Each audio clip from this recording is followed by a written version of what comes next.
Hello everyone, welcome back to my channel. Part 5 के start में हम देखते हैं कि साकिब और उसकी टीम जंगल में पहरा दे रही होती है। तभी उन्हें टाइगर की रोर की आवाज़ आती है, तो वो ऊंचे जगह पर जाकर बैठ जाते हैं ताकि वो देख सके कि कौन है और वो निगरानी रख सके। तभी हम देखते हैं कि प्रभुन को टाइगर दिख जाता है, तो वो उसके हाथ से डर कर बंदूक गिर जाती है और टाइगर उसके पास आने लग जाता है।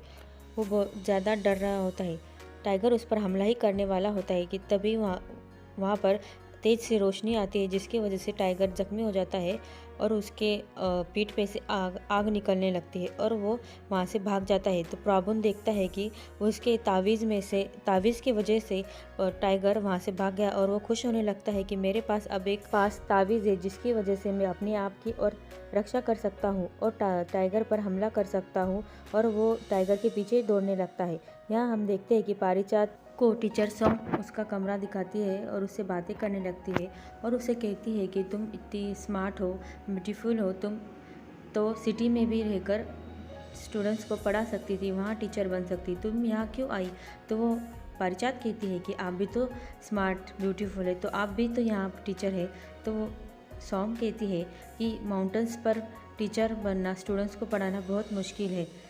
तो पारिजात कहती है कि मैं मुश्किलों से डरती नहीं, इसीलिए तो मैं टीचर बनकर यहाँ आई हूँ स्टूडेंट्स को पढ़ाने के लिए। तो टीचर स्वयं खुश होती है और कहती है कि जैसा मूवी में दिखाया जाता है वैसा नहीं है। तो और वो कहती है कि स्टूडेंट्स तुम्हारे जैसे टीचर पाकर खुश होंगे। दूसरे टीचर से पूछती है कि ये टाइगर की रोज़ की आवाज़ कहाँ से आ रही है। तो वो टीचर बताती है कि तुम्हें डरने की कोई ज़रूरत नहीं, रेड मून होने पर यहाँ पर टाइगर किंग आता है जो एनिमल्स की रक्षा करता है, जिन्हें कोई हंट करता है। तो पारिजात टाइगर किंग के बारे में पूछने लगती है। तो वो कहती है कि यहाँ के विलेजर्स का मानना है टाइगर किंग एक बड़ा सा टाइगर है जो रेड मून लाइट में ही अपेयर होता है, तुम्हें उससे डरने की कोई ज़रूरत नहीं। मैं 3 सालों से यहाँ रह रही हूँ, लेकिन उसने कभी भी इंसानों पर हमला नहीं किया। तो पारिजात इसके बारे में सोचने लगती है। यहाँ हम देखते हैं कि साकेत पेड़ पर बैठे हुए होते हैं, तो उन्हें टाइगर की आवाज़ें आती है। तो वो देखने लगते हैं, तो वहाँ पर टाइगर किंग वहाँ से भागता हुआ जाता है, जिसके पीठ में से आग निकल रही होती है और वो सब चौंक जाते हैं। ऑफिसर साकेत कहते हैं कि मैंने पहली बार ज़िंदगी में इतना बड़ा टाइगर देखा है। और फिर वहाँ से उन्हें प्रभुन की भी आवाज़ें आती है, तो वो ऑफिसर्स को कहकर उसे पकड़ लेते हैं और उसकी तलाशी लेने लगते हैं। तो प्रभुन कहता है और उससे पूछताछ करने लगते हैं, लेकिन प्रभुन के पास कोई भी वेपन नहीं मिलता। तो वो कहता है कि मैं यहाँ पर वुड्स कलेक्ट करने को आया था, लेकिन मैंने बड़ा सा टाइगर देखा तो मेरी उत्सुकता जागी उसे देखने के लिए, इसलिए मैं उसके पीछे जा रहा था। तो और वो कहता है कि ये वही टाइगर है जिसकी विलेजर्स पूजा करते हैं। तो वो साकेत उसे पूछता है कि क्या तुम श्योर हो कि ये टाइगर किंग है? तो वो कहता है कि हाँ। प्रॉब्लम के पास कोई वेपन न मिलने की वजह से साकेत को लगता है कि किसी दूसरे इंसान ने टाइगर किंग पर हमला किया होता है। तो वो कहते हैं कि हमें टाइगर किंग जख्मी है, इसीलिए हमें उस इंसान को ढूंढना होगा जिसने उस पर हमला किया था। तो प्रॉब्लम कहते हैं कि हाँ ठीक है, मैं आपके साथ चलता हूँ। और वो उसके साथ टाइगर किंग को ढूंढने के लिए जाते हैं। और वो प्रॉब्लम मन में कहता है कि टाइगर किंग तुम लकी थे इसलिए बच गए।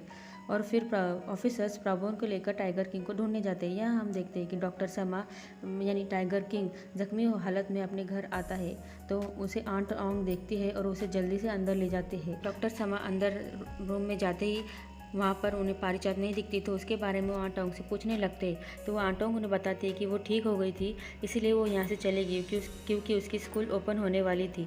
तो डॉक्टर समा उसके बारे में पूछने लगते हैं कि वो उसे किसने छोड़ा। तो वो कहते हैं कि कलोंग ने उसे छोड़ा है, तुम उसके बारे में चिंता मत करो, तुम अपने बारे में चिंता करो, तुम जख्मी हो। और उसे लेकर उसकी जख्मों को देखने लगती है, उसके जख्मों में से आग निकल रही होती है। तो वो उससे पूछने लगती है कि ये कैसे हुआ, कोई भी मामूली सा वेपन तुम पर हमला नहीं कर सकता और तुम्हारे जख्म तो अपने आप भरते हैं, लेकिन ये क्यों नहीं भर रहा। तो डॉक्टर समाज सोचने लगते हैं और कहते हैं कि मुझे नहीं पता। और सोचने लगता है कि जब उसने उस शिकारी पर हमला किया था तो उसके पास से तेज़ रोशनी आई थी, जिसकी वजह से वो जख्मी हो गया। तो वो आंटोंग से कहता है कि शायद उसके पास कोई तावीज़ था, यानी एमुलेट, जिसकी वजह से मैं उस पर हमला नहीं कर सका और ज़ख्मी हो गया। डॉक्टर समा पारिजात के बेड के पास देखते हैं और सोचने लग जाते हैं। अगले सीन में हम देखते हैं कि स्कूल ओपन हो जाते हैं और वहाँ पर टीचर सॉम मॉन्क का वेट कर रही होती है और वो उन्हें अपना रेजिग्नेशन लेटर देती है, क्योंकि टीचर सॉम ये विलेज छोड़कर जा रही होती है उन्हें इंटरव्यू के लिए कॉल आया हुआ होता है। उन्होंने न्यूज़ रिपोर्टर की जॉब के लिए अप्लाई किया होता है और वो मॉन्ग से परमिशन मांगते हैं कि उसे रिज़ाइन करना है और वो जाना चाहते हैं। तो मॉन्ग उसे कहते हैं कि स्कूल ओपन हो रही है तो स्टूडेंट्स का क्या होगा, तुम कैसे जा सकती हो। तो वो कहती है कि मैंने पारिजात टीचर से बात कर ली है, वो मेरी जगह पर इंग्लिश पढ़ाएंगी। और वो उनसे कहती है कि सॉरी पर मैं इस जॉब का बहुत दिनों से इंतज़ार कर रही थी और मुझे जाना है। तो मॉन्ग उसे गुड लक करते हैं और उसे जाने की इजाज़त दे देते हैं। हम यहाँ देखते हैं कि टीचर्स बात कर रहे होते हैं कि इंग्लिश पढ़ाने तक तो ठीक है, लेकिन पारिजात अभी अभी हॉस्पिटल से आई है, उसके जख्म अभी ठीक नहीं हुए, लेकिन उसे फिज़िकल एजुकेशन देना पड़ रहा है, बच्चों को दौड़ दौड़ कर सिखाना पड़ रहा है। तो ये सब नोंथा देख रहा होता है। यहाँ पर बच्चा बड़ा अच्छा गेम खेल रहे होते हैं। वो गेम खेलते खेलते इंग्लिश भी पढ़ रहे होते हैं। वो जैसे कि एक बच्चा हाउ आर यू पूछता है तो दूसरा बच्चा आई एम फाइन कहकर एक दूसरे के पास बॉल पास करते हैं। उसके पैरों में जख्म होने की वजह से उसके पैर दर्द करने लगते हैं और वो गिरने लगती है। तो नोंथा आता है और उसे पकड़ने लगता है। तो वो कहती है कि मैं ठीक हूँ। तो नोंथा कहता है कि मैं आपकी मदद कर देता हूँ और वो उसकी जगह पर बच्चों को सिखाने लग जाता है और पारिजात को देखकर स्माइल करने लगता है। नोंथा उन्हें कहता है कि आप अभी फ़िज़िकल की क्लास मत लेना, सिर्फ इंग्लिश की क्लास लेना, फ़िज़िकल की क्लास मैं ले लूँगा। तो और वो कहता है कि मैं इसलिए कह रहा हूँ ताकि आपके ज़ख्म अभी भरे नहीं है, आपको आराम करना चाहिए, आपको तकलीफ़ ना हो इसलिए। तो पारिजात कहती है कि मेरे ज़ख्म ज़्यादा गहरे नहीं है, डॉक्टर समा ने अच्छे से इलाज किया था, उसकी वजह से मैं ठीक हो गई। तो नोंथा ये बातें सुनकर कि डॉक्टर समा के बारे में वो कितनी अच्छी बातें कर रही है तो वो उदास होने लगता है, उसे जेलसी होने लगती है। पारिजात तो उससे पूछते हैं कि क्या तुम्हारे पास टाइम है, मुझे बच्चों के लिए कुछ खाने के लिए बनाना है, इसीलिए मुझे सामान लेने बाज़ार जाना है, तो मेरे साथ चलोगे। तो वो कहता है, नोंथा कहता है कि ठीक है मैं तुम्हें ले चलूँगा। यहाँ हम देखते हैं कि आंट ऑन्ग डॉक्टर समा के ज़ख्मों को ठीक कर रही होती है और उसे उसकी केयर कर रही होती है और वो कहती है कि ये जल्दी भर जाएगा। और उससे पूछते हैं कि क्या तुमने उस हंटर को पहले कभी देखा है, क्या तुम उसे जानते हो। तो डॉक्टर समा कहते हैं कि नहीं, मैं उसे नहीं जानता, मैंने उसे पहले कभी नहीं देखा। और वो उसके बारे में सोचने लगते हैं। यहाँ हम देखते हैं कि सॉन्गकियात यानी उस चीफ के पास प्राबुन आता है और उसे वो गरुड़ एमुलेट दिखाता है। तो वो कहता है कि क्या सच में इसकी वजह से तुम्हारी जान बच गई, क्या इसमें इतनी पावर्स है। तो प्राबुन उसे बताता है कि गरुड़ा अम्यूलेट यानी गरुड़ा तावीज़, इसमें सारे एनिमल्स से ज़्यादा पावर है। तो साकित कहता है कि ये तुम्हें कहाँ से मिला, मुझे भी एक चाहिए। तो प्राबुन उसके हाथ में से वो तावीज़ छीन लेता है और कहता है कि ये मुझे मेरे रिस्पेक्टेड गुरु ने दिया है, उन्होंने मरने से पहले मुझे दिया था और ये तुम्हें कहीं भी नहीं मिलेगा। तो सॉन्गकियात हंसने लगता है और वो कहता है कि तुम्हारे पास तावीज़ होते हुए भी तुमने उसे नहीं मार सके। तो प्राबुन कहता है कि तुम देखना, मैं उसे अब जल्द से जल्द ही मारूंगा। तो सॉन्गकियात कहता है कि अब टाइगर किंग अवेयर होगा, अब वो जल्दी से सामने नहीं आएगा। तो प्राबुन कहता है कि मैं रास्ता ढूंढ लूँगा उसे सामने लाने का।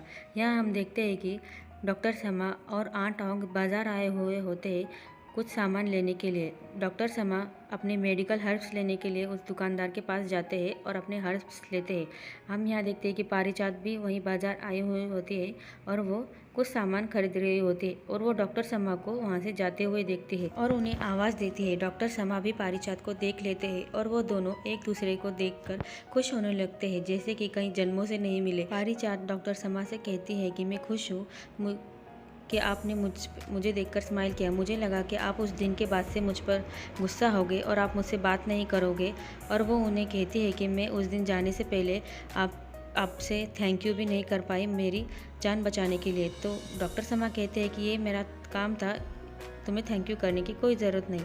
और वो कहती कि क्या हम आप भी यहाँ शॉपिंग करने के लिए आए थे, मैं भी यहाँ शॉपिंग करने के लिए आई थी। तो डॉक्टर समा उससे एक्सक्यूज़ कर जाने लगते हैं, लेकिन पारिजात उनके सामने आ जाती है और वो दोनों एक दूसरे के बाहों में, जैसे हर ड्रामा में जो सीन दिखाया जाता है वही सीन यहाँ पर चलता है।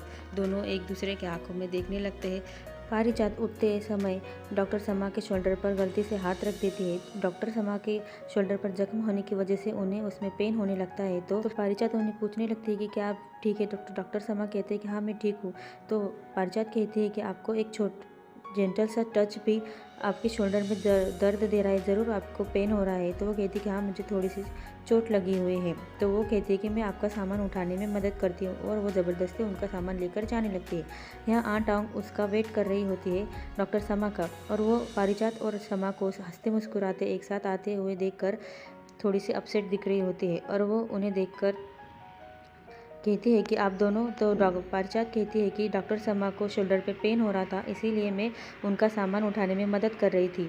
और वो दोनों गाड़ी में सामान डालने लगते हैं। यहाँ नोनथा भी पारिजात को ढूंढ रहा होता है, और वो जब नोनथा पारिजात को डॉक्टर समा के साथ देखता है तो वो अपसेट हो जाता है, उसे जेलसी होने लगती है। और वहाँ आकर पारिजात से कहता है कि मैं तुम्हें सब जगह ढूंढ रहा था, तुम यहाँ क्या कर रही थी। तो पारिजात उसे बताने लगती है कि डॉक्टर समा के शोल्डर में पेन था, इसीलिए मैं उन्हें सामान उठाने में मदद कर रही थी। तो आंटा समा के शोल्डर पर बैग देखते हैं, तो वो कहते हैं कि क्या तुमने नया बैग खरीदा। तो डॉक्टर समा जल्दी से पारिजात को उसका बैग दे देते हैं, क्योंकि वो पारिजात का बैग खुद उठाकर चल रहे थे। फिर वो आंटा कहती है कि मुझे लगा कि तुमने खरीदा। डॉक्टर समा पारिजात को उसकी हेल्प के लिए थैंक कहते हैं, और आंटा के साथ वहाँ से चले जाते हैं। और वो दोनों जाते जाते भी एक दूसरे को मुस्कुराते हुए देख रहे होते हैं।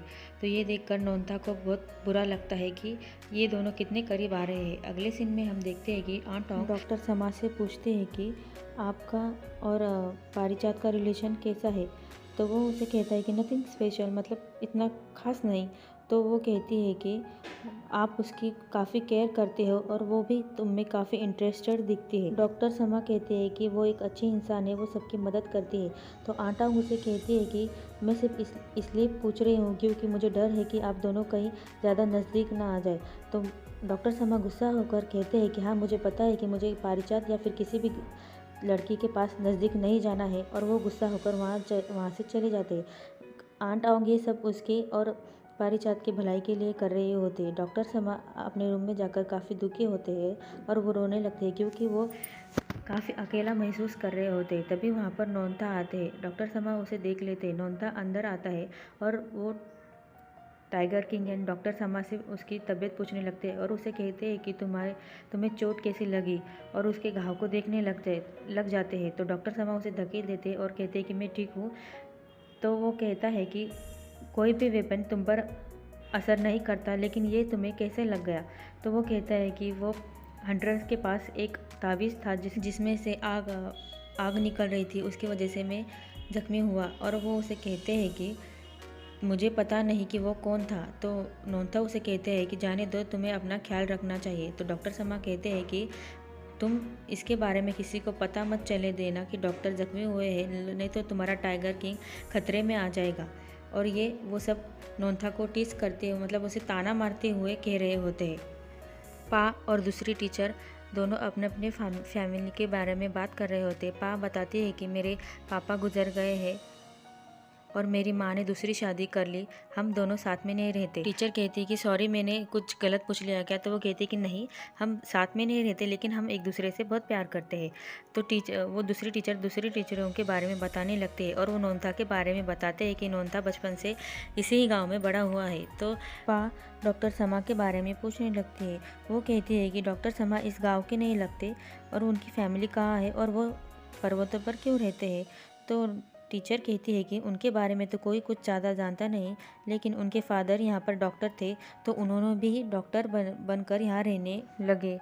टीचर पारिजात से पूछते हैं कि तुम डॉक्टर समा के बारे में इतना क्यों जानना चाहते हो, क्या चल रहा है। वो उसे टीस करती है, तो पारिजात मुस्कुराने लगती है। अगले दिन के सीन में हम देखते हैं कि नोनता अपनी माँ के पास आता है, और उन्हें मक्खन लगाने लगता है वो, और अपनी माँ की तारीफ़ करने लगता है कि आप कितना खाना अच्छा बनाते हैं। तो उसकी माँ समझ जाती है, और वो कहती है कि क्या चल रहा है, तुम किसके लिए खाना बनाकर ले जाने चाहते हो। तो नोनता कहता है कि मैं आपको तारीफ़ कर रहा हूँ, तो आपको बिलीव नहीं हो रहा। तो वो कहते हैं कि तुमने मुझे अचानक से ग्रिल चिकन बनाने के लिए क्यों कहा, और तुम ये सब किसके लिए ले जा रहे हो। तो नोनता मुस्कुराने लगता है, क्योंकि वो पारिजात के लिए ये सब लेकर जा रहा होता है, और उसकी माँ भी मुस्कुरा रही होती है। यहाँ हम देखते हैं कि पारिजात के पास नोनता आता है, और वो उसे ग्रिल चिकन देता है। सारी टीचर्स पारिजात को टीस करने लगती है, और कहती है कि इसने तुम्हारे लिए ग्रीन चिकन लाया, हम यहाँ पर 3 सालों से यहाँ पर साथ में काम कर रहे हैं, लेकिन नोनथा ने कभी भी हमारे लिए ऐसा खाना नहीं लाया। और वो नोनथा को भी टीस करने लगते हैं। और नोनथा कहता है कि मैंने लाया तो था, तो वो कहती है सिर्फ एक ही बार लाया था। तो वो सब कहते हैं कि जाने दो, तुमने पारिजात के लिए लाया हो और किसी के लिए भी, लेकिन हम भी इसके साथ खाएंगे। तो नोनता कहता है हाँ ज़रूर, तुम सब खाओगे। और वो पारिजात को अपने हाथों से खाना परोसता है और वो सब मिलकर खाना खाते हैं और वो काफ़ी खुश हो रहा होता है। यहाँ हम देखते हैं कि कोलोंग, तोमाका और मू कॉफ़ी पीने के लिए एक कॉफ़ी शॉप में आते हैं। वहाँ वो लोगों की बातें सुनते हैं कि उन्होंने टाइगर किंग के पंजे को देखा जो आम टाइगर से बहुत बड़े थे। और वो कह रहे होते हैं कि अगर किसी ने टाइगर किंग के खाल निकाल कर उसे बेचा तो वो काफ़ी अमीर हो जाएगा। और वो कहते हैं कि टाइगर लोगों की शिकार करता है। तो ये सारी बातें सुनकर कोलोंग और वो सारे गुस्सा हो जाए और वो कहते हैं कि टाइगर किंग कोई नॉर्मल टाइगर नहीं, वो टाइगर का गॉड है, यानी टाइगरों का भगवान है। अगर तुमने किसी ने उसे छेड़ने की कोशिश की तो वो तुम्हें छोड़ेगा नहीं। तो कोलोंग उठकर कहती है कि किसी ने उसे टाइगर किंग को इंसानों पर हमला करते हुए देखा। तो वो कहते हैं कि नहीं। तो और वो कहती है कि अगर टाइगर किंग के साथ किसी ने छेड़छाड़ करने की कोशिश की तो वो मरने के लिए तैयार हो जाए।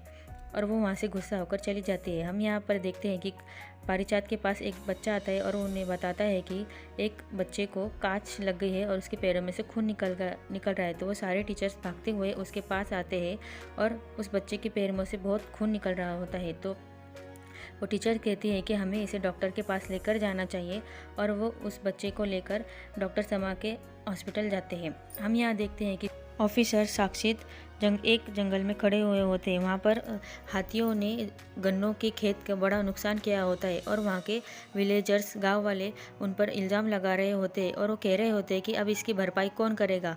और वो कहते हैं कि हाथियों ने हमारा जीना हराम कर दिया है, उन्होंने हमारा बहुत नुकसान कर दिया है। और वो उन्हें कहते हैं कि अब आप ऑफिसर्स या पुलिस कौन इसकी भरपाई कर देगा। तो वो साक्षित उन्हें काम डाउन होने को कहता है और वो कहता है कि हम इस रास्ता ढूंढेंगे, हम हाथियों पर नज़र रखेंगे और उनका रास्ता भटकाने की कोशिश करेंगे। तो वो गाँव वाले कहते हैं कि हाथी अकेले नहीं आते, वो झुंड के साथ आते हैं, तो आप उन्हें कैसे भटकाएंगे। ये सारी बातें प्रबुद्ध सुन रहा होता है और उसके दिमाग में कुछ खिचड़ी पकने लगती है। साक्षित उन्हें शांत कराता है और वो कहता है कि मैं इसका कोई ना कोई उपाय ज़रूर सोचूंगा। प्रबुन ये सब देखकर सोचता है कि अगर मैं हाथियों को नुकसान पहुंचाऊंगा तो टाइगर किंग उन हाथियों को बचाने के लिए ज़रूर सामने आएगा। और वो गाँव वालों के पास जाता है और वो नाटक करने लगता है कि हाथियों ने मेरा भी बहुत नुकसान किया।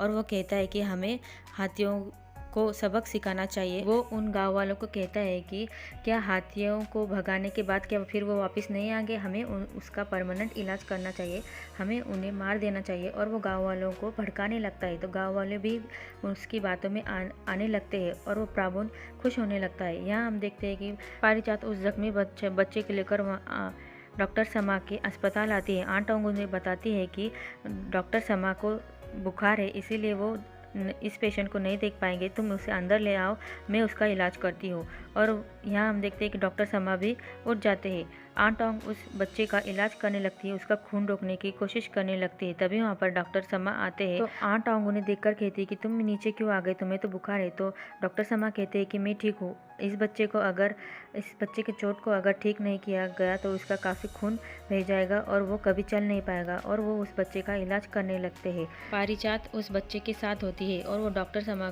की लोगों की इतनी फिक्र करते हुए देखकर उन्हें देखती रह जाती है और वो डॉक्टर समा भी उसे देखने लग जाते हैं। दोनों एक दूसरे को देखने लगते हैं। इसी के साथ ही ये एपिसोड यहीं पर ख़त्म होता है। Thank you for watching. अगले वीडियो में मिलते हैं। प्लीज़ मेरे चैनल को सब्सक्राइब कर दीजिएगा। Thank you. और मेरे चैनल पे के दूसरे ड्रामास को भी ज़रूर देखिएगा।